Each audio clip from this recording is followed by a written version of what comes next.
நல்லோர் இணக்கம் நாளும் வளர்ந்தட எதிர்கட்சி சொந்தக்காரர்கள் அனைவருக்கும் மாலை வணக்கங்க. இன்று 2 விஷயங்களை பற்றி பார்ப்போம்.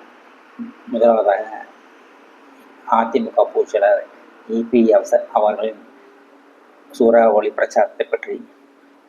இரண்டாவதாக இன்று காமராஜர் பிறந்த நாள் விழாவுக்கு நாம் தமிழர் கட்சி தலைவர் சீமான் அவர்கள் சென்றபோது நடந்த ஒரு நிகழ்வை பற்றியும் இணைந்திருப்போம். எதிர்கட்சியுடன் எதிர்கட்சிகளால் நாட்டில் எல்லாமே ஆளுங்கட்சி தவிர்த்து எதிர்கட்சி தான். நாட்டில் எல்லாமே எதிரி கட்சியாக பார்க்காதீர்கள், எதிர்கட்சியாக பாருங்கள். இந்த எதிர்கட்சி இருக்கான்ல பொதுச்செயலாளர் எடப்பாடி பழனிசாமி அவர்கள் கோவையில் தொடங்கிய மக்களை காப்போம் பிரச்சாரம் நாளுக்கு நாள் வேகம் எடுத்து சென்று கொண்டிருக்கிறது. இன்று மாலை நேற்றும் நடந்த பிரச்சார கூட்டத்திலே இபிஎஸ்ஸின் பேச்சு படு சுவாரஸ்யமாக இருந்தது. ஏனென்றால் இபிஎஸ் இப்படி வேகமாக பேசியதே இல்லை. அவருடைய முகம் புத்துணர்ச்சியுடன் இருக்கிறது. அவருடைய பேச்சிலே ஆணித்தரமான ஒரு வேகம் இருக்கிறது. அதை இன்று பார்ப்போம்.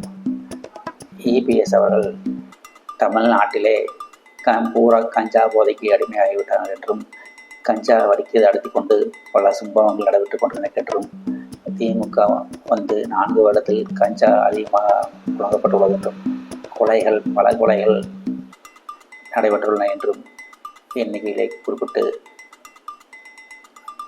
மேலும் திமுக குடும்ப ஆட்சி என்றும், அவர் மக்களை தேடி வருவது போது 4 வருடமாகவே வரவில்லை, இப்போ வருகிறார் என்றும், 1 வருடம் இருக்கும்போது மட்டும்தான் மக்களுக்கு தெரியாதா, மக்களை பற்றி ஸ்டாலினுக்கு தெரியாதா என்றும் பேச்சிருந்தது.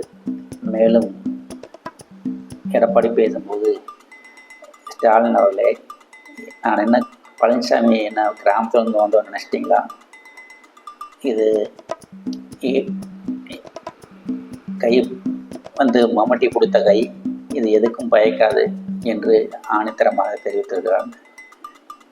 மேலும் பல செய்திகளை தெரிவித்து இன்று எடப்பாடியின் பயணத்தில் மக்கள் வெள்ளம் அதிகமாக வைத்தது. கிட்டத்தட்ட 15-20,000 பேருக்கு மேல் இருக்கும் நிலையிலே, குறைந்தபட்சம் 20,000 பேருக்கு மேலே இருக்கும் நிலையிலே எடப்பாடியின் பேச்சு மிகவும் மக்களை, குறிப்பாக பெண்களை கவர்ந்தது. அவருடைய பல பேச்சுகள் திமுகவுக்கு நெருக்கடியை கண்டிப்பாக கொடுத்திருக்கின்றன. இதை நாம் சென்று பார்க்க வேண்டும். அது அந்த நிலையிலே அதிமுகவின் அடுத்த சில பயணம் வருகிற 24ஆம் தேதி அடுத்த கட்ட பிரச்சார பயணம் தொடங்கும் போது மேலும் பல வேகம் இருக்கும் என்று நேரத்தை தெரிவித்துக் கொண்டு அடுத்ததாக சீமானை பற்றி பார்ப்போம். இன்று காமராஜர் பிறந்தநாள் விழாவுக்கு நாம் தமிழர் கட்சி தலைவர் சீமான் அவர்கள் செல்லும்போது காமராஜர் பூட்டி விட்டு சென்று விட்டனர். எவன்டா பூட்டினது யாருன்னு கேட்டான். மேலிடத்துல தான் பூட்ட சொன்னாங்க அப்படிங்க. யாரா அந்த மேலிடம் பூட்ட சொன்னது அப்படின்னு அவர் தந்த பேட்டியில் என்று பேசுபொருளாகி உள்ளது. அவ்வளவுதான் காட்ட முடியும், அதுக்கு மேல காட்ட முடியாது. மற்ற கம்பெனிகள் காட்டலாம், ஆனா எங்க கம்பெனி காட்ட. எதிர்கட்சிகளால் நாட்டில் எல்லாமே ஆளுங்கட்சி தவிர்த்து எதிர்கட்சி தான். நாட்டில் எல்லாமே எதிரி கட்சியாக பார்க்காதீர்கள், எதிர்கட்சியாக பாருங்கள். இந்த எதிர்கட்சி இருக்கான்ல